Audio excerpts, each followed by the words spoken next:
Con su permiso, Presidenta. Adelante, diputado. Gracias. El principio de interés superior de la niñez es el principio rector de la Convención sobre los Derechos del Niño, que opera como un ordenador de las relaciones de la niñez con el Estado y la familia. Es por ello que en el diseño de las políticas públicas de la infancia, este principio opera como un criterio de ponderación mediante el cual se obliga a dar prioridad a las garantías de niños, niñas y adolescentes frente a los derechos de las personas adultas.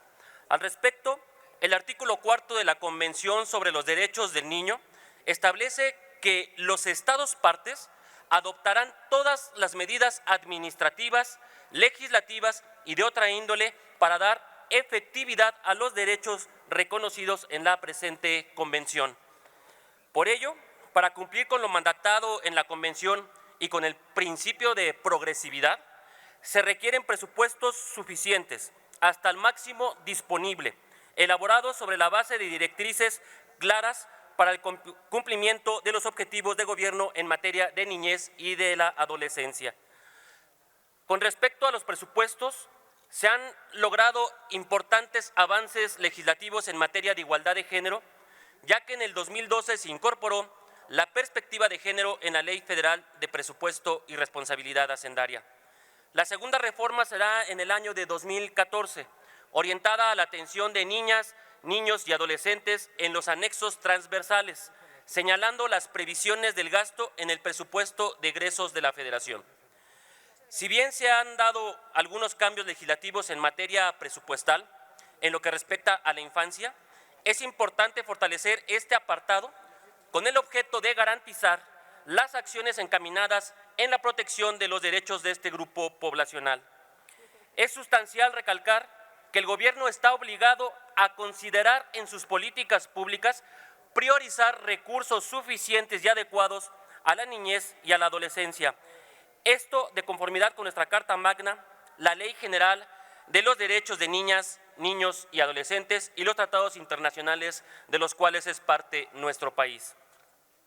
En ese sentido, es que se proponen diversas reformas a la Ley Federal de Presupuesto y Responsabilidad Hacendaria. La primera de ellas es referente al artículo 27. Dicho artículo refiere que los anteproyectos presupuestales se sujeten a la estructura programática aprobada por la Secretaría de Hacienda, la cual deberá contener al menos las categorías que comprenden la función, la subfunción, el programa, la actividad institucional, el proyecto y la entidad federativa. Lo que no se considera es que la estructura programática contemple las acciones que promuevan el ejercicio, respeto, protección y promoción de los derechos humanos de niños, niñas y adolescentes, en observancia al principio de interés superior de la niñez y demás principios contemplados en la normatividad aplicable.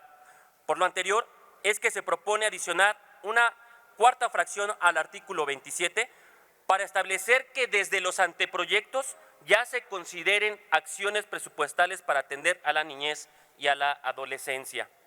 La siguiente propuesta de reforma es la relativa al artículo 58, siendo esta fundamental para acatar las recomendaciones del Comité de Derechos del Niño, en el sentido de que no se apliquen reducciones discrecionales a los presupuestos orientados para la atención de niñas, niños y adolescentes, salvo los supuestos que establece la propia ley. Finalmente, y para abonar en la transparencia, es que se propone una reforma al artículo 111, con la finalidad de incorporar en el sistema de evaluación de desempeño que contemplen indicadores específicos que permitan evaluar la incidencia de los programas presupuestarios en el ejercicio, respeto, protección y promoción de los derechos humanos de niños, niñas y adolescentes. En conclusión, estas propuestas de modificación abonan a fortalecer la perspectiva de niñez y adolescencia que deben existir en todas las actuaciones del Gobierno, y al ser el presupuesto de egresos de la Federación un instrumento fundamental de la política pública, es que debe de ser la primera herramienta que considere la importancia de cumplir con lo mandatado en la Constitución, en el sentido de observar el principio de interés superior de la niñez. Además de que es para el Grupo Parlamentario de Acción Nacional una prioridad velar por el fortalecimiento de las instancias que fungen como protectoras de la infancia, por lo que defenderemos su subsistencia, a pesar de las reformas que desde Palacio Nacional, con la falsa retórica de la austeridad, pretendan debilitar y desaparecer organismos como el CIPINA. Mayores presupuestos para la niñez, ni un paso atrás en perjuicio de la protección de sus derechos. Es cuanto, diputada presidenta. Gracias, diputado Héctor Saúl Telles Hernández.